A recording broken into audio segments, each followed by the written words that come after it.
राजा दशरथ के मुकुट का रहस्य। अयोध्या के राजा दशरथ एक बार भ्रमण करते हुए वन की ओर निकले। वहाँ उनका सामना बाली से हो गया। राजा दशरथ की किसी बात से नाराज हो बाली ने उन्हें युद्ध के लिए चुनौती दी।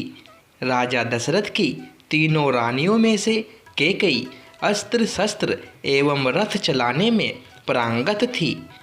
अतः अक्सर राजा दशरथ जब कभी कहीं भ्रमण के लिए जाते तो कैकेयी को भी अपने साथ ले जाते थे। इसलिए कई बार वह युद्ध में राजा दशरथ के साथ होती थी। जब बाली एवं राजा दशरथ के मध्य भयंकर युद्ध चल रहा था, उस समय संयोगवश रानी कैकेयी भी उनके साथ थी। युद्ध में बाली राजा दशरथ पर भारी पड़ने लगा। वह इसलिए क्योंकि बाली को यह वरदान प्राप्त था कि उसकी दृष्टि यदि किसी पर भी पड़ जाए तो उसकी आधी शक्ति बाली को प्राप्त हो जाती थी। अतः यह तो सुनिश्चित था कि उन दोनों के युद्ध में हार राजा दशरथ की ही होगी। राजा दशरथ के युद्ध हारने पर बाली ने उनके सामने एक शर्त रखी कि या तो वे अपनी पत्नी कैकेयी को वहाँ छोड़ जाए या रघुकुल की शान अपना मुकुट यहाँ पर छोड़ जाए। तब राजा दशरथ को अपना मुकुट वहाँ छोड़ रानी कैकेयी के साथ वापस अयोध्या लौटना पड़ा। रानी कैकेयी को यह बात बहुत दुखी। आखिर एक स्त्री अपने पति के अपमान को अपने सामने कैसे सह सकती थी।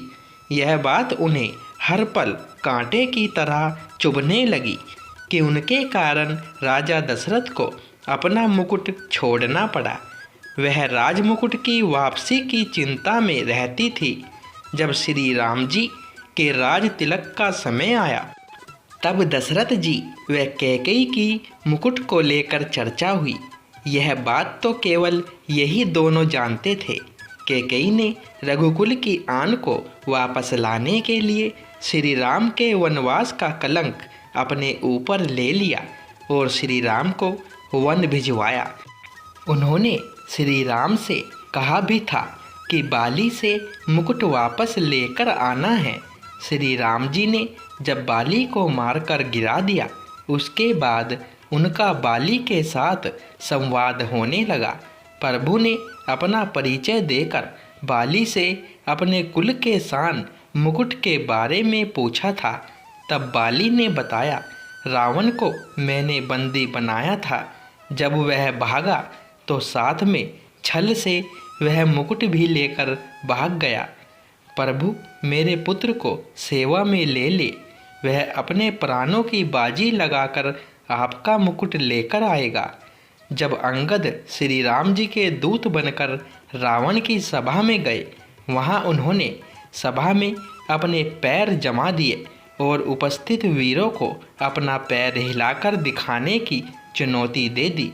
रावण के महल के सभी योद्धा ने अपनी पूरी ताकत अंगद के पैर को हिलाने में लगाई, परंतु कोई भी योद्धा सफल नहीं हो पाया। जब रावण के सभा के सारे योद्धा अंगद के पैर को हिला न पाए तो स्वयं रावण अंगद के पास पहुंचा और उसके पैर को हिलाने के लिए जैसे ही झुका, उसके सिर से वह मुकुट गिर गया। अंगद वह मुकुट लेकर वापस श्री राम के पास चले आए। यह महिमा थी रघुकुल के राजमुकुट की। राजा दशरथ के पास गया तो उन्हें पीड़ा झेलनी पड़ी। बाली से जब रावण वह मुकुट लेकर गया तो बाली को अपने प्राणों को आहुति देनी पड़ी। इसके बाद जब अंगद रावण से वह मुकुट लेकर गया तो रावण के भी प्राण गए तथा कैकेयी के कारण ही रघुकुल की लाज बच सकी। यदि कैकेयी श्री राम को वनवास नहीं भेजती तो रघुकुल सम्मान वापस नहीं लौट पाता। कैकेयी ने कुल के सम्मान के लिए सभी कलंक एवं अपयश अपने ऊपर ले लिए। अतः श्री राम अपनी माताओं में सबसे ज़्यादा प्रेम कैकेयी को करते थे। तो दोस्तों, आपको ये कहानी पसंद आई हो तो वीडियो को लाइक, शेयर और चैनल को सब्सक्राइब करें। धन्यवाद दोस्तों।